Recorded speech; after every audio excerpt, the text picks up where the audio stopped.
میدان خطابت کے ایسے ایسے عظیم شہسوار موجود ہیں جو اپنے آپ میں ایک مثالی شخصیت کے حامل ہیں۔ اب اس پروقار ماحول میں اس شخصیت کو دعوت خطاب دے رہا ہوں جو اخلاص و محبت کے پیکر، اخلاق و مروت کے سرچشمہ ہے۔ میری مراد مقرر ذیشان حضرت مولانا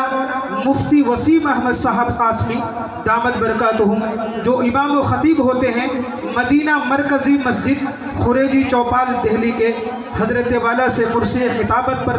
رونق افروز ہونے کے لیے اس شعر کے ساتھ دعوت دیتا ہوں کہ اس بزم جنوں کے دیوانے ہر راہ سے پہنچے یزداں تک، اس بزم جنوں کے دیوانے ہر راہ سے پہنچے یزداں تک،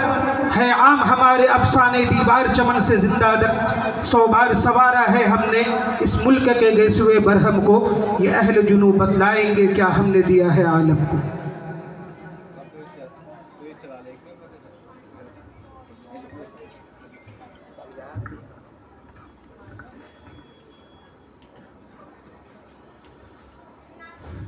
السلام علیکم ورحمۃ اللہ وبرکاتہ۔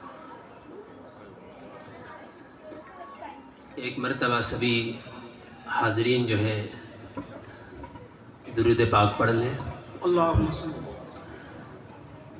کافی دیر سے ہم اللہ اور اس کے رسول کے کلام کو سن رہے ہیں، اور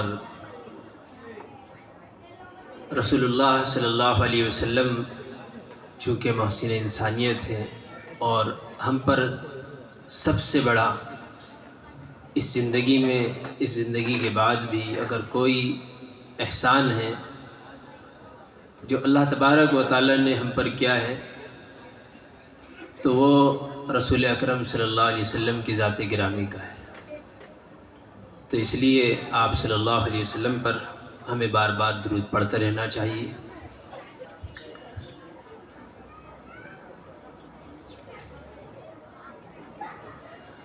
الحمد للہ نحمده ونستعینه ونستغفره ونؤمن به ونتوکل علیہ ونعوذ باللہ من شرور انفسنا ومن سیئات اعمالنا،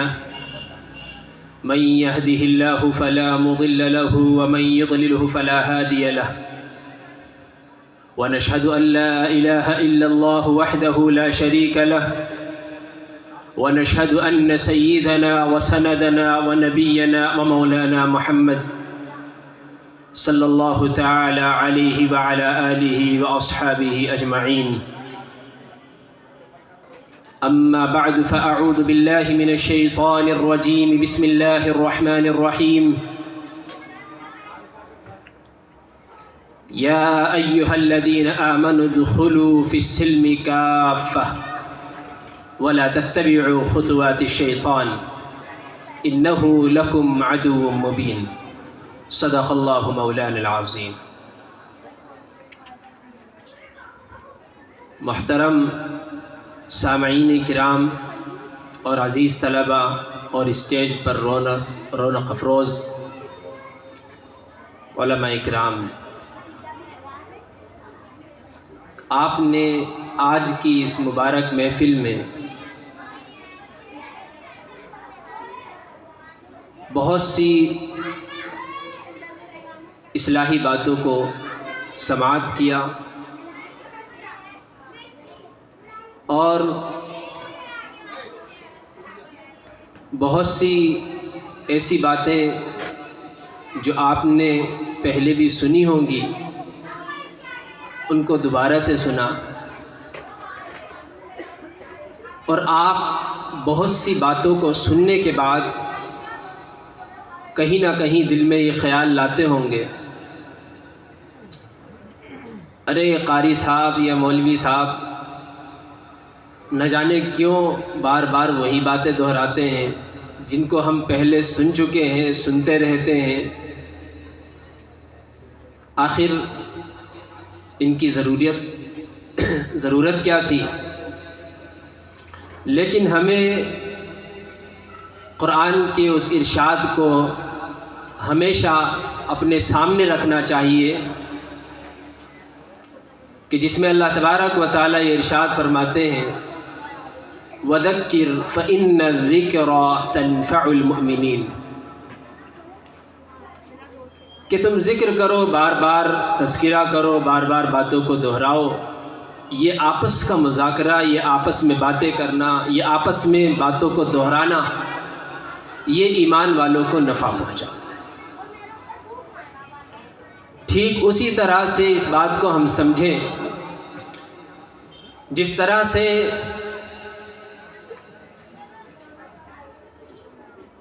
ہم اپنے بچوں کو جب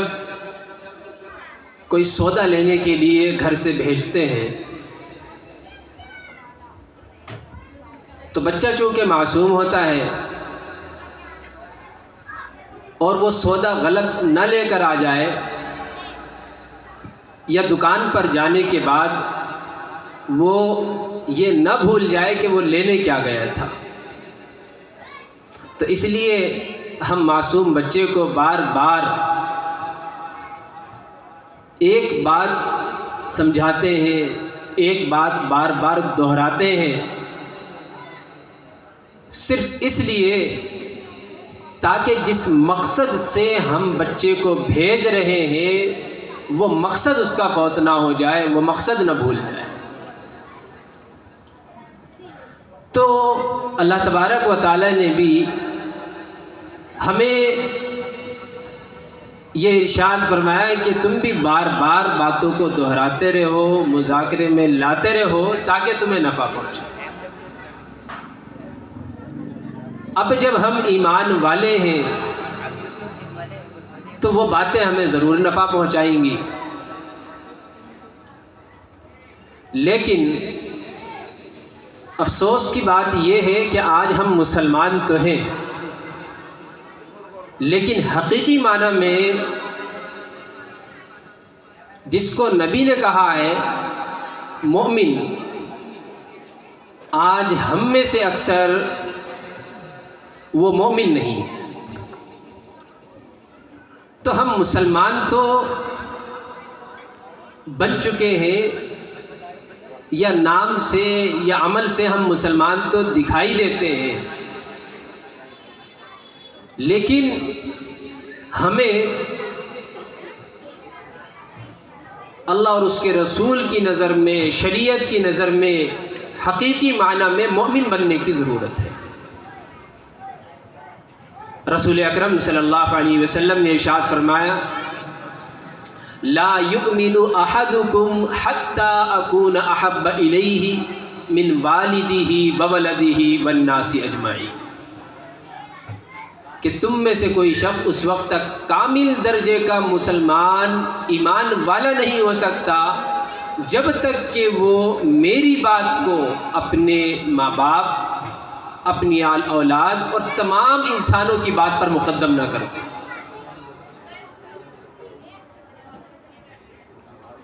یہاں سے ایک ہمیں سبق ملتا ہے، ایک ہدایت ملتی ہے رسول اللہ صلی اللہ علیہ وسلم کی جانب سے اس حدیث مبارکہ سے، اور وہ ہدایت اور سبق یہ ہے کہ ہم زندگی میں جب بھی کوئی عمل کرنے جا رہے ہوں، کسی عمل کا ارادہ کر رہے ہوں، کر چکے ہوں، کسی عمل کو انجام دینے جا رہے ہوں، تو اس وقت ہمارے اوپر یہ لازم اور ضروری ہے کہ ہم یہ دیکھیں کہ جس عمل کا ہم نے ارادہ کیا ہے، جس عمل کو ہم انجام دینے جا رہے ہیں، کیا اس پر اللہ اور اس کے رسول صلی اللہ علیہ وسلم کا حکم موجود ہے یا نہیں ہے۔ اگر ہم نے اس بات کو ذہن میں رکھ کر کسی عمل کو انجام دیا تو پھر یاد رکھے وہ عمل ہمیں اس دنیا میں بھی عزت والا بنائے گا، اور اس دنیا کے بعد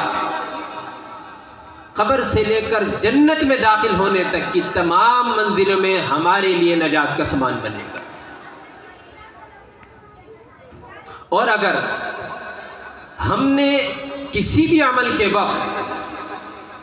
اللہ اور اس کے رسول صلی اللہ علیہ وسلم کے حکم کو، فرمان کو مد نظر نہیں رکھا، بلکہ ہم نے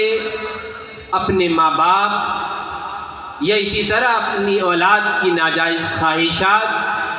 یا اسی طرح سے اپنی برادری کے یا اپنے علاقے کے لوگوں کی باتوں کو، ان کے حکموں کو مقدم کیا، تو پھر یاد رکھیے اس دنیا میں بھی اور آخرت میں بھی ذلت اور رسوائی سے ہمارے دامن کو کوئی نہیں بچا سکتا۔ ایک روایت کے اندر آتا ہے، اللہ کے رسول صلی اللہ علیہ وسلم نے فرمایا، من التمس رضا اللہ بسخط الناس رضی اللہ عنہ وارضى عنہ الناس، کہ جو شخص اللہ کی رضا کے واسطے، اللہ کی خوشنودی کے واسطے، اللہ کو راضی کرنے کے واسطے لوگوں کو ناراض کر دیتا ہے، یعنی لوگوں کی باتوں کی پرواہ نہیں کرتا اللہ اور اس کے رسول کے حکم کو بجا لانے میں، رضی اللہ عنہ، اللہ ایسے مرد و عورت سے، ایسے شخص سے راضی ہو جاتے ہیں۔ اور عارضی اور وقتی طور پر جو لوگ ناراض ہوتے ہیں، جیسا کہ آپ نے ابھی قاری صاحب کی باتوں میں اور حضرت مفتی صاحب کی باتوں میں بار بار اس بات کو سنا، شادی بیاہ کی رسومات کے تعلق سے، دیگر عملوں میں جو خرابیاں ہیں اس کے تعلق سے، یہ خرابیاں، یہ کوتاہیاں کہاں سے آتی ہیں؟ جب اس موقع پر کرنے والوں سے پوچھا جاتا ہے تو بڑی عمر کے لوگ کہتے ہیں کہ یہ اولاد نہیں مانتی، اور کسی سے پوچھو کہ آپ نے کیوں کیا ہے، کہ اگر نہ کرتے تو ہمارے چچا ناراض ہو جاتے، تاؤ ناراض ہو جاتے، ہمارے بڑے ناراض ہو جاتے، برادری کے دوسرے لوگ ناراض ہو جاتے، وہ ہمارے پروگرام میں نہ آتے، اگر ہم محلے والوں کو نہ پوچھتے تو وہ ہمارے پروگرام کی زینت نہ بنتے۔ لیکن ہمیں حکم یہ ہے کہ ہم سب کو ناراض کرتے ہوئے اللہ کی رضا کی پرواہ کریں، اور جب ہم سب کی ناراضگی کو ایک طرف چھوڑتے ہوئے اللہ کی رضا کی پرواہ کریں گے تو نبی پاک صلی اللہ علیہ وسلم فرماتے ہیں، رضی اللہ عنہ، اللہ اس سے راضی ہو جائیں گے، وَأَرْضَ عَنْهُ النَّاسِ، اور عارضی اور وقتی طور پر جو برادری کے، محلے کے یا اسی طرح سے گھر خاندان کے دوسرے لوگ ناراض ہوئے ہوتے ہیں، اللہ ان کو بھی راضی فرما دیتے ہیں،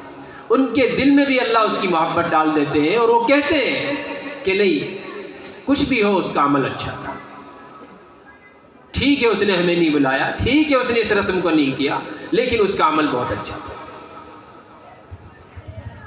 اور اگر ہم لوگوں کی رضا کو مقدم رکھتے ہیں، نبی فرماتے ہیں وَمَنِ الْتَمَسَ رِضَا النَّاسِ بِسَخَطِ اللَّهِ سَخِطَ اللَّهُ عَلَيْهِ وَأَسْخَطَ عَلَيْهِ، فرمایا کہ جب کوئی اللہ کو ناراض کر کے لوگوں کو راضی کرتا ہے، ان کے حکم اور فرمان کو مانتا ہے، ان کو راضی کرنے کے لیے اللہ کو ناراض کر دیتا ہے، سخط اللہ علیہ، اللہ ایسے شخص سے، ایسے مرد و عورت سے ناراض ہو جاتے ہیں۔ وَأَسْخَطَ عَلَيْهِ النَّاسِ، اور عارضی اور وقتی طور پر جو لوگ راضی ہوئے ہوتے ہیں اللہ ان کو بھی ناراض کر دیتے ہیں، جس کا خمیازہ ہم بعد میں بھگت رہے ہوتے ہیں دنیا میں، اور اگر ہم نے توبہ نہ کی اور اس عمل کو ایسے ہی کر کے چلے گئے تو آخرت میں بھی اس کا خمیازہ بھگتنا پڑے گا۔ دنیا میں ہم کس شکل میں اس کا خمیازہ بھگتتے ہیں کہ جن لوگوں کو ہم نے بڑی شان و شوکت سے دعوت دی تھی، جن کے گھر گئے تھے، جن کی منت و سماجت کی تھی، جن کو اپنے پروگراموں میں بلایا تھا، اب وہی لوگ ہمارے پروگرام میں خامیاں نکال رہے ہوتے ہیں، ہمارے پروگرام میں جو انتظامات ہوتے ہیں اس کے اندر کمیاں نکال رہے ہوتے ہیں، اور لوگوں کے سامنے برائی بیان کر رہے ہوتے ہیں، غیبتیں کر رہے ہوتے ہیں۔ آپ سوچئے آپ کو کس قدر اس وقت تکلیف ہوتی ہے کہ جس کو آپ نے بڑی عزت کے ساتھ بلایا، پھر وہی آپ کے پروگرام میں آ کے آپ کے پروگرام کی کمیوں کو گنا رہا ہوتا ہے، آپ کے یہاں جو پکوان تیار کیے گئے، اسی طرح دوسرے انتظامات کیے گئے، اس کی برائیاں کر رہا ہوتا ہے۔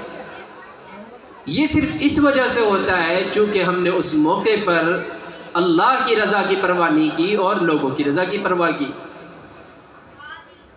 تو ایک سبق آج کے اس پروگرام سے آپ یہ لے کر جائیں کہ ہمیں ہر عمل کے کرتے وقت اللہ کی رضا کی پرواہ کرنی ہے، لوگوں کی رضا کی پرواہ نہیں کرنی۔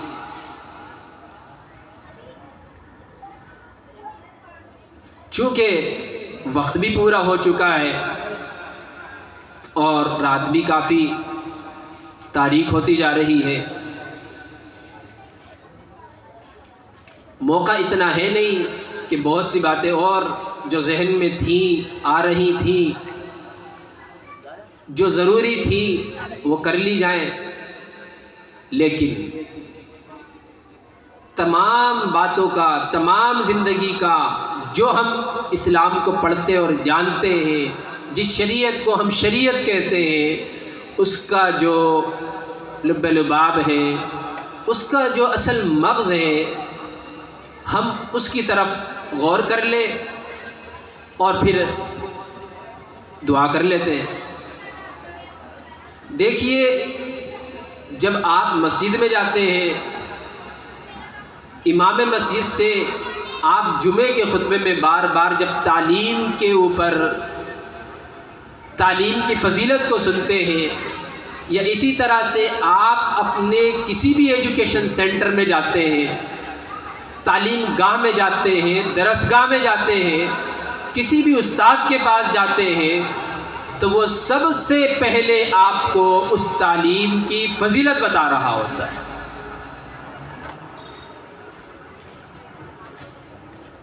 ہم غور کریں ذرا اس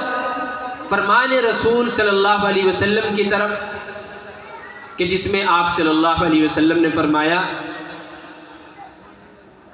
اطلب العلم من المہد الی اللحد۔ جب ہم مسجد جاتے ہیں، امام صاحب کو سنتے ہیں، درسگاہ میں جاتے ہیں، استاد صاحب کو سنتے ہیں، کسی اور تعلیم گاہ میں جاتے ہیں، پرنسپل صاحب کو سنتے ہیں، محتمم صاحب کو سنتے ہیں، یا ہم اسی طرح سے بعض تعلیم گاہوں میں جاتے ہیں تو وہاں پر ایک حدیث لکھی ہوتی ہے کہ طلب العلم فریضۃ علی کل مسلم، کہ علم کا حاصل کرنا ہر مسلمان مرد و عورت پر لازم اور ضروری ہے۔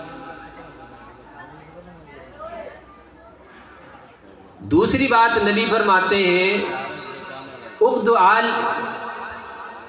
نبی نے فرمایا کہ آپ ماں کی گود سے لے کر قبر کی گود میں جانے تک علم حاصل کرتے رہو۔ چلیے، نبی نے فرمایا کہ علم کا حاصل کرنا ہر ایک پر ضروری اور فرض ہے، ہم نے کسی نہ کسی درجے میں حاصل کر لیا اور کرتے ہیں، چاہے وہ کسی بھی لائن سے کرے۔ لیکن نبی نے یہ جو فرمایا، اطلب العلم من المہد الی اللحد، کہ ماں کی گود سے لے کر قبر کی گود میں جانے تک آپ علم حاصل کرتے رہو، اس حدیث پر ہمارا عمل کیسے ہو؟ یہ حدیث رسول اکرم صلی اللہ علیہ وسلم نے ایک ایسی حدیث ہمارے سامنے بیان کی، ایک ایسا رسول پاک صلی اللہ علیہ وسلم کا فرمان ہے کہ جو ہماری پوری زندگی کے لیے ہے، ہماری پوری زندگی کا جس حدیث نے احاطہ کر لیا کہ ہمیں پوری زندگی علم حاصل کرتے رہنا ہے۔ اب بعض لوگوں کے ذہن میں سوال پیدا ہوگا اور ہوتا ہے کہ ہمیں کمانا بھی ہے، یہ بھی کرنا ہے، وہ بھی کرنا ہے، آخر ہم ہر وقت کیسے علم حاصل کر سکتے ہیں، ہم پوری زندگی کیسے علم حاصل کر سکتے ہیں؟ تو نبی نے ایک دوسری حدیث میں 5 باتیں ارشاد فرمائی، جس میں سے 4 باتوں میں سے کسی ایک بات کو یا چاروں ہی باتوں کو اپنانے کا حکم دیا اور 5ویں بات سے اپنی امت کو روک دیا۔ آپ صلی اللہ علیہ وسلم نے فرمایا، اغد عالمن، چاہیے کہ تم میں سے ہر ایک عالم ہو۔ اب ہر ایک تو عالم نہیں بن سکتا، ہر ایک ڈاکٹر نہیں بن سکتا، ہر ایک ماسٹر نہیں بن سکتا، ہر ایک ٹیچر نہیں بن سکتا، ہر ایک کار میکینک یا مستری یا مزدور ہر ایک نہیں بن سکتا، تو اسی طرح سے ہر ایک عالم بھی نہیں بن سکتا۔ تو نبی نے دوسرا آپشن رکھا، او متعلمن، کہ تم عالم نہیں بن سکتے تو کم سے کم طالب علم بنے رہو۔ اب بعض لوگ کہتے ہیں کہ ہم تو ہر وقت علم بھی نہیں حاصل کر سکتے، تو نبی فرماتے او مستمیعن، تو کم سے کم علم والوں کو سن کر اس پر عمل کرنے والے بنو۔ اب ہم نے جتنی باتیں سنی ہیں یا سنتے ہیں، یا ہم جمعہ کے دن مسجد میں جاتے ہیں، امام صاحب ہمیں چند باتیں بتلاتے ہیں، ہم ان پر عمل کیا کریں تو کم سے کم تیسری کیٹیگری میں تو آئے جائیں گے۔ نبی فرماتے ہیں کہ یہ بھی نہیں ہو سکتا تو او محبن، تو کم سے کم آپ علم والوں سے، علم سے محبت کرنے والے بنو۔ اب علم سے اور علم والوں سے محبت کیسے ہو؟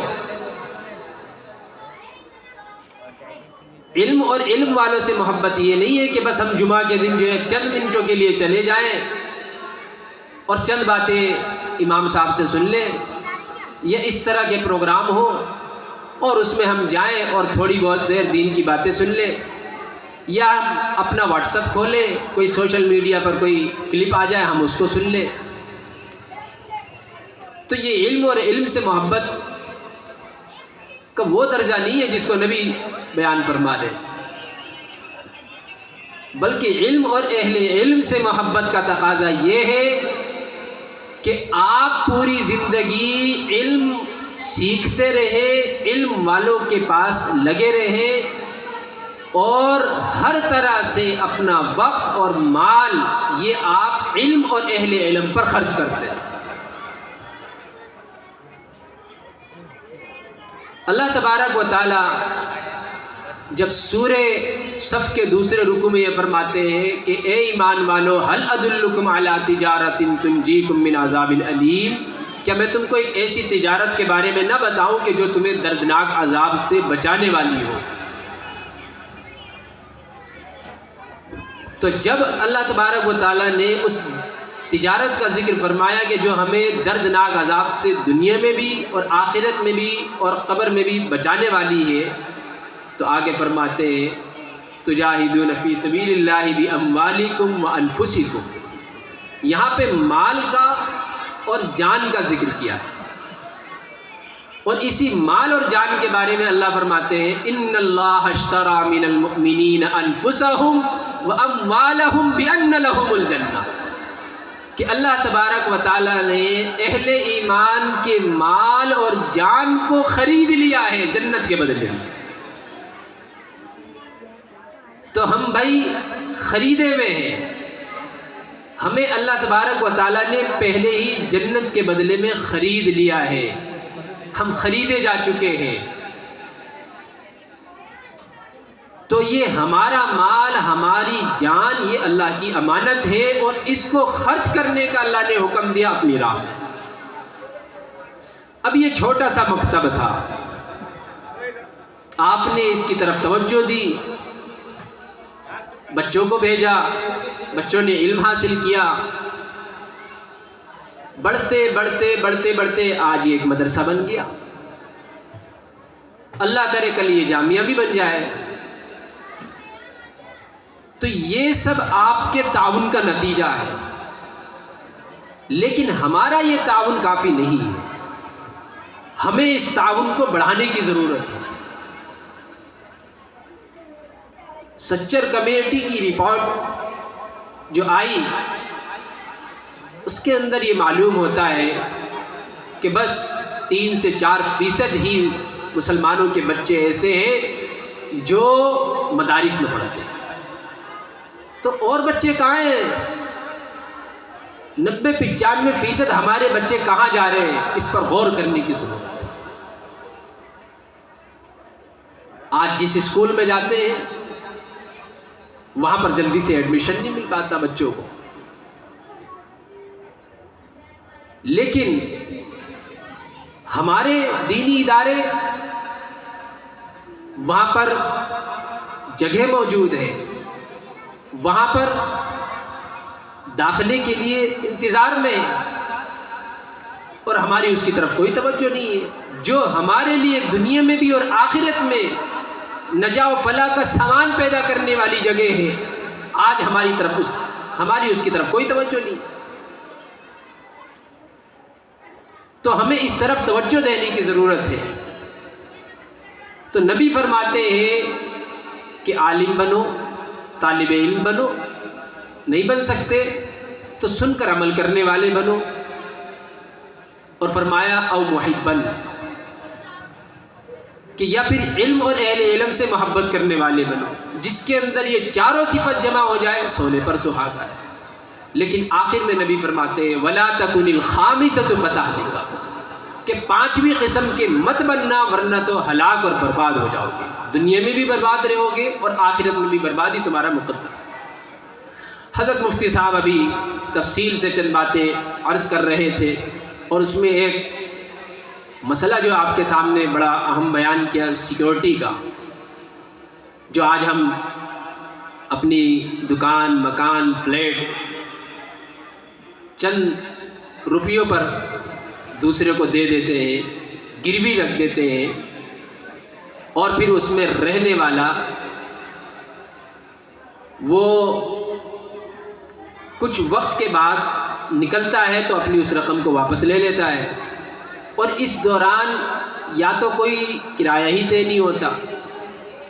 یا پھر اگر کرایہ طے ہو رہا ہے تو بہت معمولی۔ علماء نے اس کو سود کہا ہے، کہ ایسا شخص سود حاصل کر رہا ہے۔ تو راستے بہت سارے بنا لیے ہیں، اور اس کے اوپر حضرت مفتی صاحب نے ایک بات بیان کی۔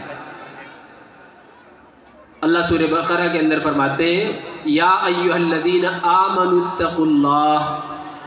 اے اہل ایمان تم اللہ سے ڈرو، وذروا ما بقی من الربا، اور جو کچھ تمہارے پاس تمہارے اوپر دوسروں کا سود باقی اس کو معاف کر دو، چھوڑ دو۔ لیکن آگے والی آیت میں اللہ فرماتے ہیں فَإِن لَّمْ تَفْعَلُوا فَأَذَنُوا بِحَرْبٍ مِّنَ اللَّهِ وَرَسُولِهِ، اور اگر تم ایسا نہیں کرتے تو اللہ اور اس کے رسول کا تمہارے خلاف جنگ کا اعلان ہے۔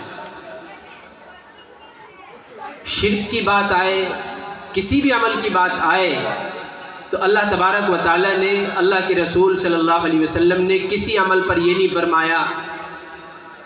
کہ اللہ یا اس کے رسول آپ کے خلاف جنگ کا اعلان کر رہے ہیں، لیکن یہ ایک ایسا عمل ہے